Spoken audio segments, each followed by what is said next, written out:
Hey guys, welcome to the BMG Loft, and this channel is new, and I am wanting to start a weekly thing where I make 1 or 2 videos a week, and just to discuss tips and tricks and playing techniques, theory, anything like that that has to do with guitars, basses, a few other instruments, and also audio engineering, mixing, mastering, editing, all that kind of stuff. It'll just be a mixed bag of stuff here from my recording studio. And today we're going to start the series off with, as you can see, it's going to be a bass subject. And really it's just overall music as well. But I'll be using a bass as an example because bass is my primary instrument. And the discussions will be based on stuff that I'm either talking about with other guys in the studio that week, or if I'm at a session or whatever. We will use that as the basis for how we're going to create these videos. And today we're going to talk about the major modes and how to apply them.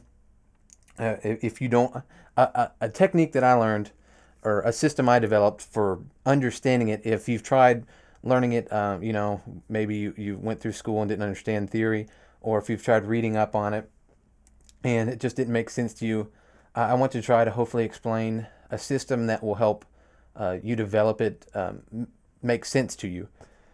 And we got my trusty Sadowski here, and we're just going to go over a C major scale and break down the modes from there, and how I learned to make sense in connecting the dots with it.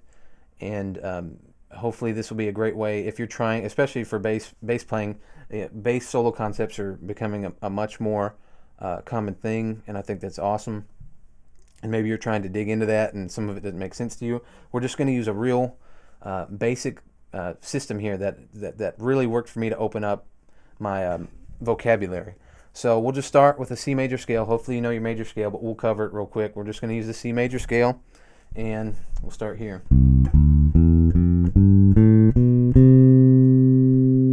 So we have a C, D, E, F, G, A, B, and C. As you know, or you've probably heard, that maybe you hear someone playing a Dorian scale or a Phrygian scale. Well, those are all names for the degrees of the scale, and the first one being Ionian, which is just the major scale. And the next degree is the second degree, which is Dorian. And here's where people get confused, because you have to learn all these different fingering patterns, and it's just what variation is it of the major scale, because you have 1, 2, flatted third, 4, 5, 6, flatted 7, and then back to what the root's going to be.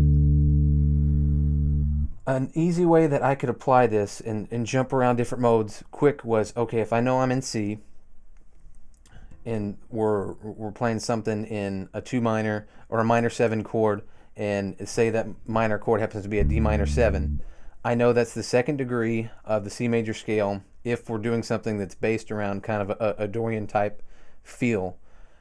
All you got to do is, instead of starting on the C as the root, the D will become the root. But from there, just walk up a C major scale until you land on the next D, which, since this is the root. So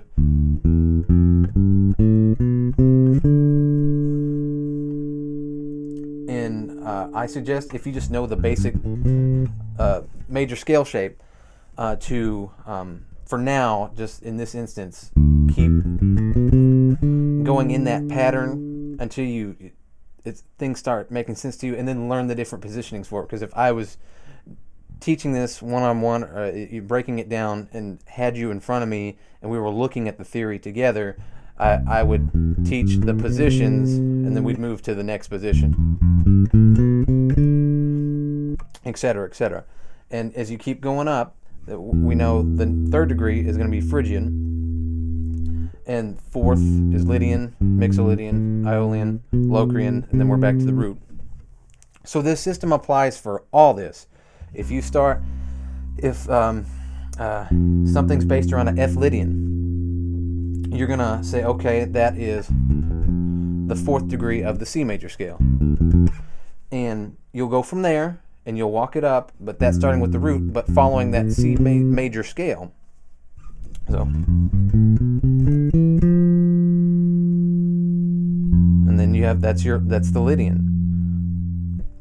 That's the Lydian scale, and this applies to anything. And so once you know that scale, if you're in B flat, and the four chords coming around, and it's the material lends itself towards a Lydian scale for your improv. You just, as opposed to having to remember, okay, that altered from the major scale.